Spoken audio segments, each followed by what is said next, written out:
ప్రజాపాలన దినోత్సవంను జిల్లా కలెక్టరేట్లో ఘనంగా నిర్వహించారు. జాతీయ జెండాను ప్రభుత్వ విప్ రామచంద్ర నాయక్ ఎగురవేశారు. ప్రభుత్వం ప్రజలకు అందిస్తున్న సంక్షేమ పథకాలను ప్రజలకు వివరించారు. ఈ కార్యక్రమంలో జిల్లా కలెక్టర్, అధికారులు, ప్రజాప్రతినిధులు పాల్గొన్నారు.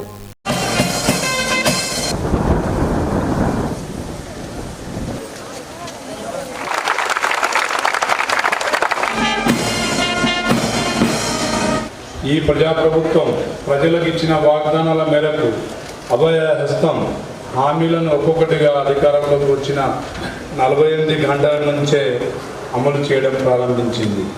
అందులో మొదటిది మహాలక్ష్మి పథకం. ఇచ్చిన 6 గ్యారెంటీలలో 2 గ్యారెంటీలని ప్రభుత్వం బాధ్యతగా స్వీకరించి 48 గంటల్లోనే ప్రారంభించి అమలు చేసిన చరిత్ర సృష్టించిన ప్రభుత్వం మనది. ఆడబిడ్డలకు తొలి ప్రాధాన్యత ఇస్తూ ఆర్టీసీలో ఉచిత ప్రయాణ సౌకర్యాన్ని కల్పించాము.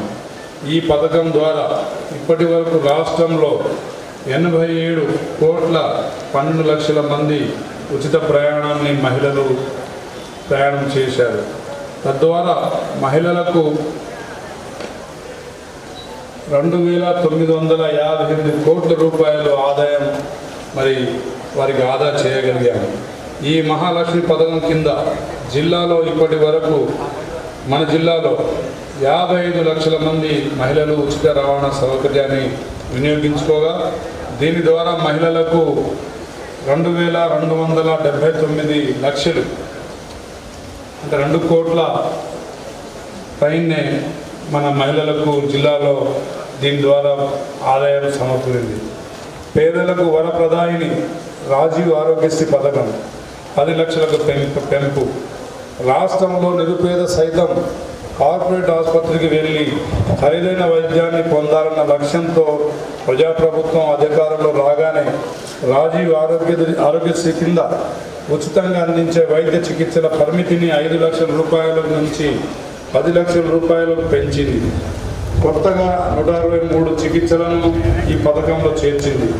మొత్తం 1835 చికిత్సలకు గాను 10 లక్షల రూపాయల ఉచిత వైద్యం అందిస్తున్నాం.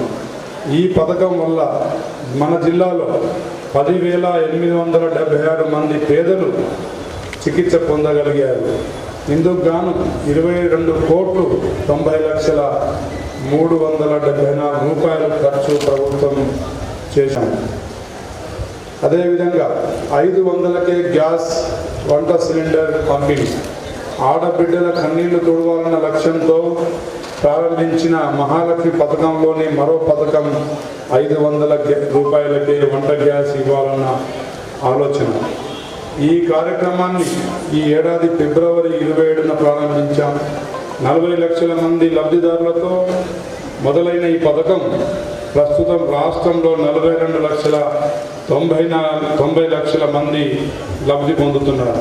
16 లక్షల మందికి లబ్ధి చేకూరుతూ ఉన్నది.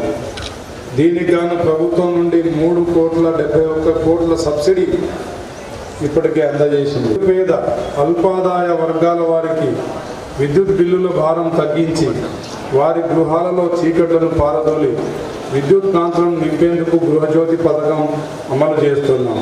2వ ఇల్లు పేద బడుగు బలైన వర్గాల సొంత ఇంటి కళ నెరవేర్చేందుకు ఇందిరమ్మ ఇండ్లు పేరుతో నూతన గృహ నిర్మాణ కార్యక్రమాన్ని ప్రభుత్వం ప్రారంభించింది. భద్రాద్రిలో పరమ పవిత్రుడైన శ్రీరాముని సన్నిధిలో